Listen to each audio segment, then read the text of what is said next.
छत्तीसगढ़ से जुड़ी हुई, क्योंकि छत्तीसगढ़ में चुनावी मौसम में जिस तरीके से सरगर्मियां तेज हैं, दोनों ही पार्टी के लोग, चाहे वो भारतीय जनता पार्टी हो या फिर कांग्रेस पार्टी, अपने अपने नजरिए से दोनों ही जनता का विश्वास जीतने की कोशिश कर रही है।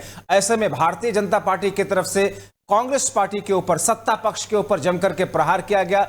जो बीजेपी के अध्यक्ष हैं छत्तीसगढ़ के, उन्होंने कई सारे आरोप लगाते हुए कांग्रेस पार्टी को कटघरे में खड़ा करने की कोशिश की। तो दूसरी तरफ से कांग्रेस की तरफ से कांग्रेस पार्टी के नेताओं ने जम करके कटाक्ष किया और पलटवार किया। हालांकि आज एक मौका था जब अमित शाह भी वहां पर पहुंचे हुए थे, नामांकन रमन सिंह का था, मैं आगे उसको आपको बताऊंगा। लेकिन इन तमाम चीजों के बीच में इस रोड शो से पहले जो कुछ हुआ, जो कुछ बातें कही गई, आइए आपको सुनवा देते हैं कि छत्तीसगढ़ में कांग्रेस पार्टी की तरफ से क्या कुछ कहा गया।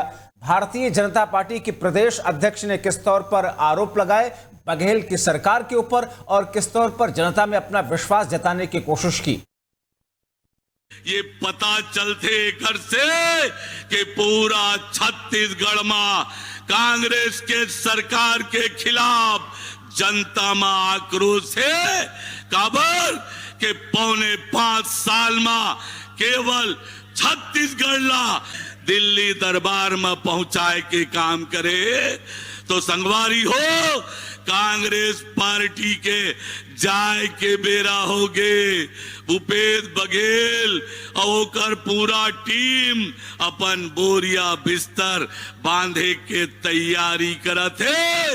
काबर के छत्तीसगढ़ के गांव गांव गली गली में एक नारा गूंजत है कि आओ नहीं सही बोल। आज तक हमारी सरकार के ऊपर 5 रुपए का भी प्रमाणिक भ्रष्टाचार का आरोप भारतीय जनता पार्टी नहीं लगा पाई है।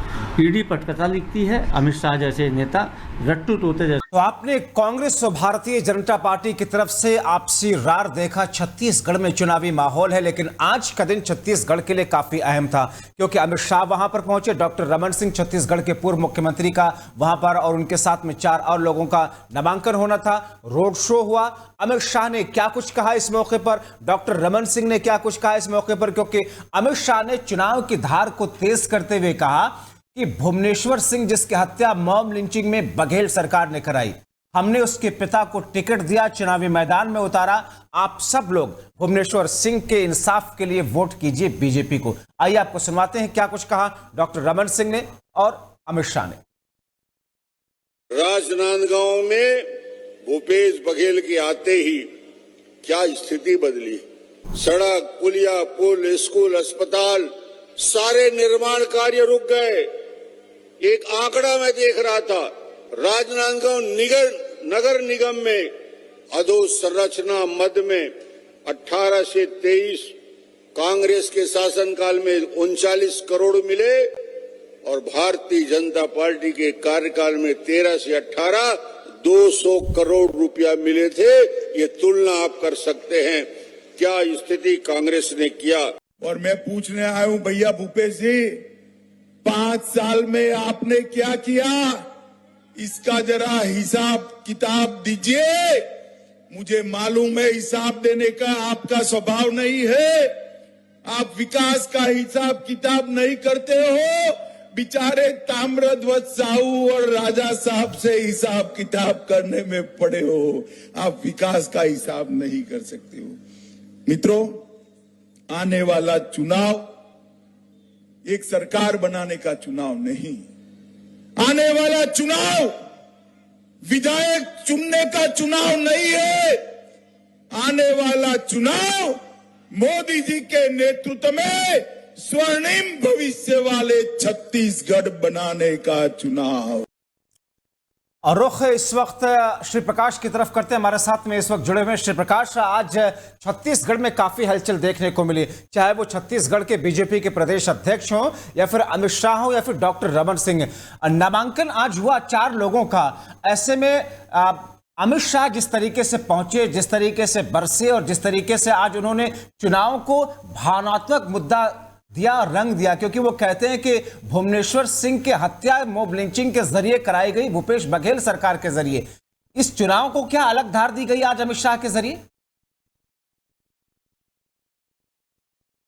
शाह का बयान आया, इससे साफ जाहिर होता है कि कांग्रेस जो कांग्रेस को हिंदुत्व के मामले में भारतीय जनता पार्टी घेरने की कोशिश कर रही है। इस तरह से बेमेतरा में घटना हुई थी और उन जो साहू लड़के की मॉब लिंचिंग हुई थी, लिंचिंग में मारा गया था, उसके पिताजी को भारतीय जनता पार्टी ने जो कृषि मंत्री हैं ठीक उनके सामने उतारा है। तो निश्चित तौर पर हिंदुत्व का जो मामला है उस पूरे मामले को लेकर भारतीय जनता पार्टी आगे बढ़ रही है। वहीं भ्रष्टाचार के मामले में भी कांग्रेस को घेरते नजर आए अमित शाह और तमाम मुद्दों पर जिस तरह से वो कहा कि प्रदेश में जो है विकास रुक गया, तमाम काम रुक गए हैं, कांग्रेस केवल लोगों को लूटने का काम किया है। तो ये देखा जा सकता है किस तरह। जी बताएं। जी, और इससे पहले अरुण साव ने जिस तरीके से भूपेश बघेल को लेकर के प्रहार किया, भ्रष्टाचार का मुद्दा हो, शराबबंदी का मुद्दा हो या फिर दूसरे ऐसे तमाम मुद्दे हो जिनको लेकर के कांग्रेस को पूर्ण रूप से एक घेराबंदी में लाने की कोशिश की, क्या इसका कोई नतीजा, इस प्रक्रिया का कोई असर इस चुनाव पे पड़ रहा है? देखिए, निश्चित तौर पर जब्बार, मैं आपको एक चीज बताना चाहूंगा कि कांग्रेस पार्टी ये कर्नाटक में इन्होंने करप्शन पर चुनाव लड़ा था और कर्नाटक में कांग्रेस जीत हासिल की थी।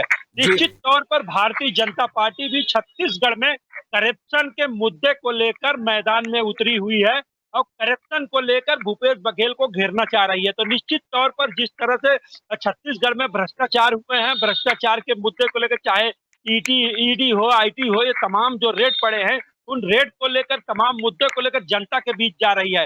हालांकि छत्तीसगढ़ में हर समय धान का कटोरा कहा जाता है, धान के मुद्दे को लेकर चुनाव लड़ा जाता है, लेकिन इस बार बीजेपी जिस तरह से मुद्दे से कांग्रेस को दूसरे मुद्दे पर ले जा रही, भ्रष्टाचार, विकास नहीं हुए, तमाम चीजें, चाहे वो रमन सिंह का बयान हो या चाहे अरुण साव का बयान हो या अमित शाह का बयान हो, इस बयान से सीधे तौर पर पब्लिक से कनेक्ट करने की कोशिश की गई कि जिस सरकार को आपने बनाया है, जो पौने 5 साल की कांग्रेस की सरकार है, पूरे प्रदेश में काम नहीं किया है, इस मुद्दे को लेकर जनता के बीच एक मैसेज देने की कोशिश की। उसके साथ साथ जो हिंदुत्व का मामला जो आया, हिंदुत्व मामले को लेकर अमित शाह ने भावनात्मक मुद्दों को लाने की कोशिश आज की गई, क्योंकि वाम तरह के दंगे का जिक्र भी अमित शाह ने आज किया। तो ये दिखाता है कि इस चुनाव में किस तौर पर जनता को अपने साथ लाने की रणनीति है। देखिए, जिस तरह से अमित शाह का जो बयान आया है, उस बयान पर साफ तौर पर यह माना जा रहा है कि जो हिंदुत्व का मामला सामने लाया गया, कहीं ना कहीं देखा जा सकता है कि जिस तरह से कवर्धा में, आपको बता दें कि 1 साल पहले कवर्धा में जो है एक छोटा सा दंगा फैल गया था, उस दंगे को भी भारतीय जनता पार्टी ने भुनाने की कोशिश की थी। जिस तरह से बेमेतरा में दंगा हुआ, तो ये हिंदुत्व का एक जो हवा छोड़ी है भूपेश बघेल के खिलाफ अमित शाह ने, निश्चित तौर पर इसका फायदा जो है वो कांग्रेस को मिलेगा। जी, मगर ऐसे में बीजेपी चुटकी इस बात पर ले रही है श्री प्रकाश कि इंतजार के बाद में तो इनकी पहली लिस्ट आई, लेकिन उसमें 8 से 10 विधायकों का टिकट काटना पड़ा। ये जाहिर तौर पर रिपोर्ट कार्ड बताता है कि साहब जो कुछ किया इनके विधायकों ने वो ठीक नहीं था, इसलिए सामने से हटा दिया। देखिए, एंटी इनकम्बेंसी की बात करें तो भूपेश बघेल यानी जो कांग्रेस पार्टी है, उन्होंने अपना एक सर्वे कराया था। सर्वे के हिसाब से उनको ये बात समझ में आई थी कुछ विधायकों के परफॉर्मेंस सही नहीं है, जिसके हिसाब से ये टिकट काटे गए। आपको बता दें कि जो हमारे पास जो जानकारी है उससे ये है कि लगभग 22 से 23 विधायकों के टिकट काटे जाएंगे। तो निश्चित तौर पर कांग्रेस पार्टी भी फूक फूक के कदम रख रही है। कहीं न कहीं जिस तरह से केंद्रीय मंत्री और भारतीय जनता पार्टी के तमाम बड़े नेता छत्तीसगढ़ में आकर कांग्रेस को घेरने की कोशिश कर रहे हैं, तो निश्चित तौर पर कांग्रेस भी फूक फूक के कदम रखना चाह रही है। वहीं भारतीय जनता पार्टी कोई ऐसा मौका नहीं छोड़ना चाहती जो कांग्रेस को जिसमें घेरा न जाए। तो निश्चित तौर पर ये बड़ा रोचक चुनाव रहेगा। इस चुनाव में आप देख सकते हैं कि जिस तरह से भारतीय जनता पार्टी घेर रही है और कांग्रेस काउंटर कर रही, निश्चित तौर पर अब जो है कदम फूक फूक के रखा जा रहा है। जी जब्बार। चलिए श्री प्रकाश, बहुत शुक्रिया इन तमाम जानकारी के लिए। आप निगाह बना करके रखें क्योंकि चुनावी माहौल है, तपिश तो वहां होगी ही फिलहाल। बहुत शुक्रिया। तो छत्तीसगढ़ में जिस तरीके से चीजें हुई और जिस तरीके से आज बयानात दिए गए, उससे सियासी पारा बढ़ा हुआ